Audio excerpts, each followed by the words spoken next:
Bonjour les amis, on est ici aujourd'hui pour regarder comment installer votre bannière décorative pour Melanie Lynn. Vous allez avoir besoin de vos directives, vos goujons en bois, la bannière décorative et des crochets qui varient en longueur dépendamment de la hauteur de votre vitrine. Hey, bonne nouvelle, pas besoin de changer nos bannières ni notre papier peint, il va rester tel quel. N'oublie pas, on va avoir besoin aussi d'une échelle. Coucou, c'est moi! Donc, on est maintenant dans la vitrine sur notre échelle. On va installer le crochet plus court à notre droite et un crochet un petit peu long à notre gauche. On a enfilé la bannière dans le goujon en bois et maintenant on l'accroche. Comme vous pouvez voir, il pend légèrement sur une angle qui vire vers votre droite. Comme ça.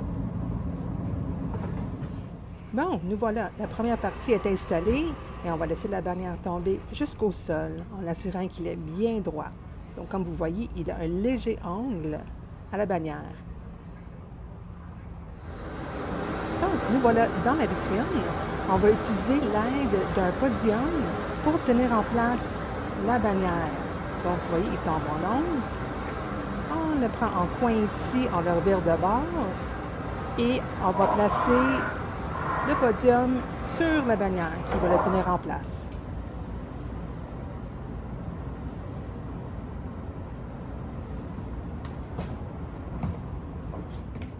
Donc maintenant, une meilleure vue de comment le podium tient la bannière. Donc vous voyez, la bannière est tenue en place fermement par le podium et c'est le sens inverse qui va monter.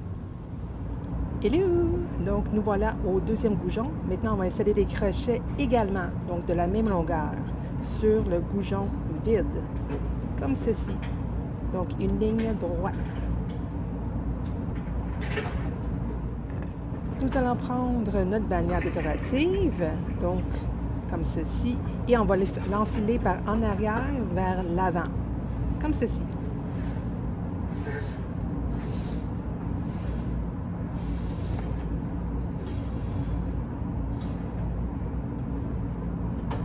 On va bien s'assurer que le tout est droit et de bien cacher le goujon en bois le plus possible.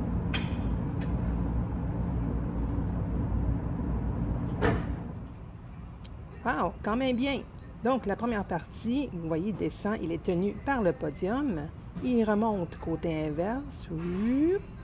Il repart par-dessus le goujon et il revient par en avant.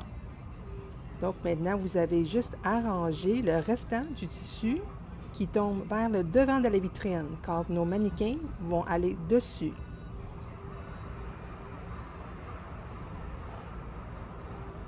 Donc, il reste juste à assurer que la bannière est bien droite, il n'y a pas de gros plis dedans et le restant du tissu tombe plat à terre, comme ceci. Tada! Bon, on voit ici maintenant à l'intérieur de la vitrine le tissu qui est plat à terre et qui touche le plus proche possible à le devant de votre vitrine. Fini! Donc, la première installation est sur un angle qui tombe à terre, tenu par le podium, zoup, vers le haut, par en avant, et qui tombe à terre et allonge devant la vitrine. Bravo!